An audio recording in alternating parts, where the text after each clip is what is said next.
పెంటపాటి పుల్లారావు గారు అలాగే ఆర్మీ మాజీ ఉన్నతాధికారి మేజర్ భరత్ రెడ్డి గారు డిబేట్లో జాయిన్ అవుతున్నారు.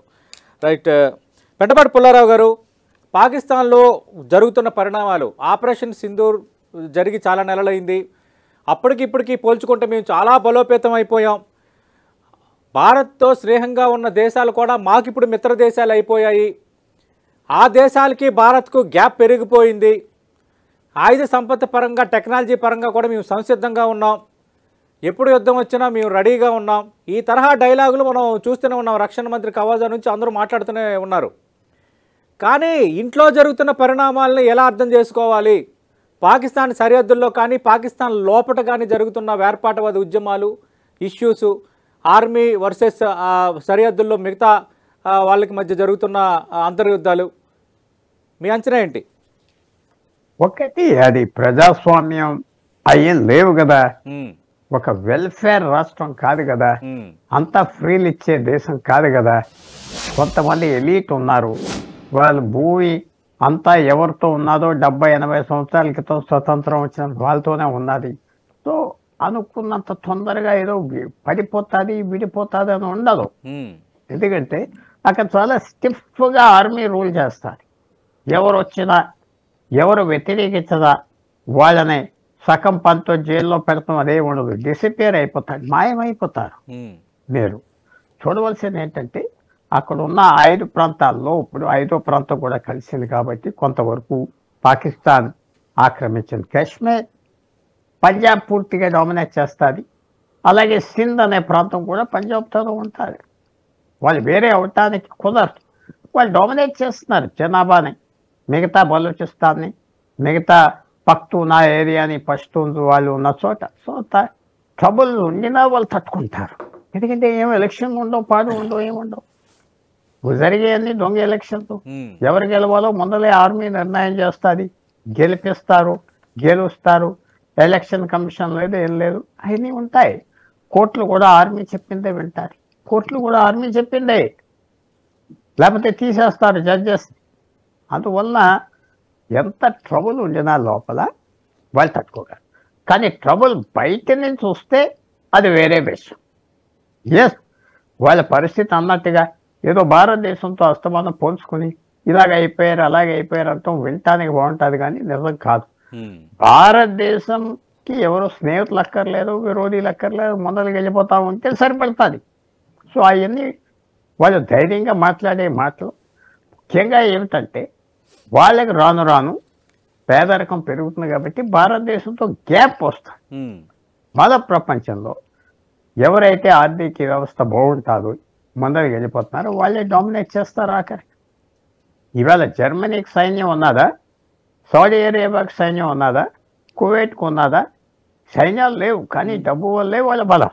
సో భారతదేశం ఫోకస్ మన ఆర్థిక వ్యవస్థ సరిగ్గా చూసుకుని జాగ్రత్తగా చేస్తే పాకిస్తాన్ మాటలాగానే ఉంటాయి.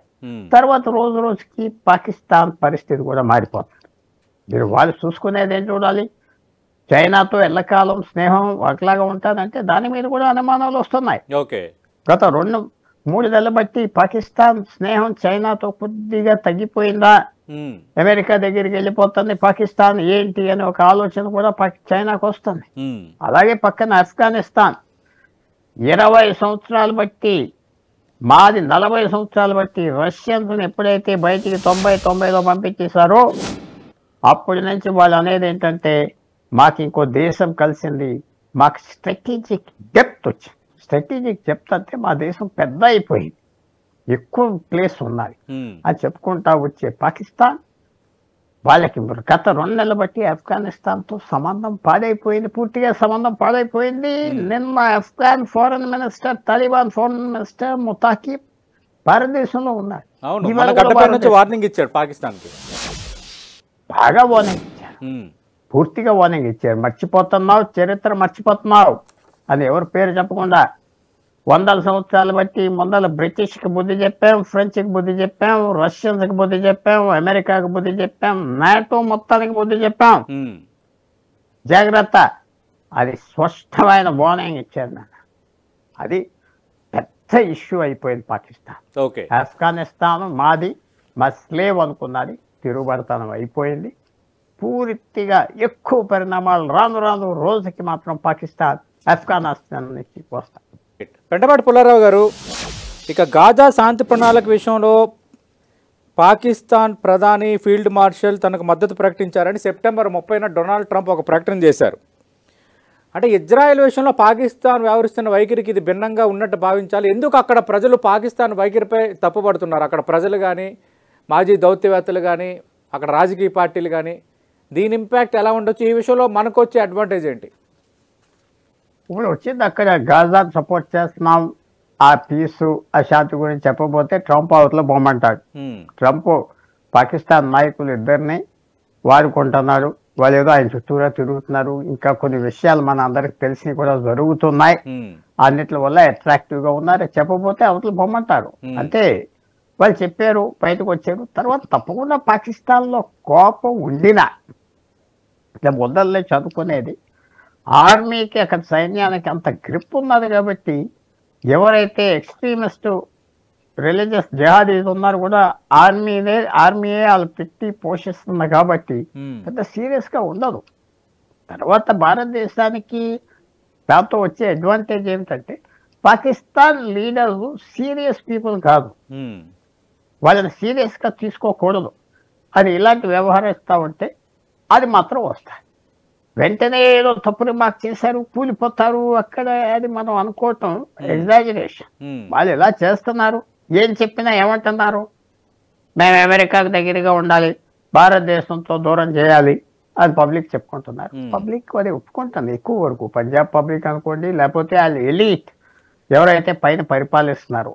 సో అది అలాంటి ఇన్కన్సిస్టెన్సీస్ అంటే ఇటు ఇవాళ ఈ మాట చెప్తాం, రేపు ఇంకో మాట చెప్పటం, తప్పుకోవటం, అది పాకిస్తాన్కి చాలా అలవాటు. అదంతా సాధించగలిగాడు.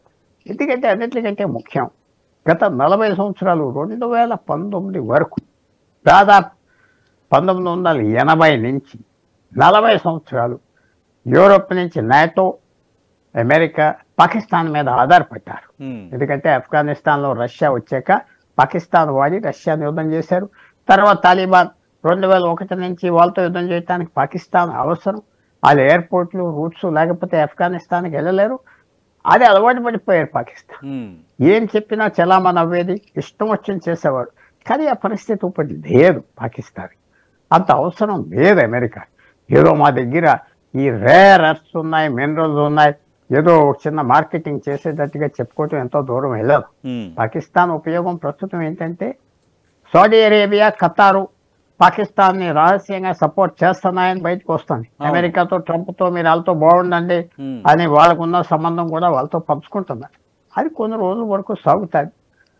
ఏం చేసినా పాకిస్తాన్ వాళ్ళ నాయకులు ఆఖరికి ఏమంటారంటే మేము ఏం చేసినా భారతదేశాని కోసం చేస్తున్నాం, వ్యతిరేకం కోసం అంటున్నారు. కాబట్టి షాక్ వచ్చేసి వాళ్ళు ఏదో ఇది అన్నారు, అది జరిగేది కాదు.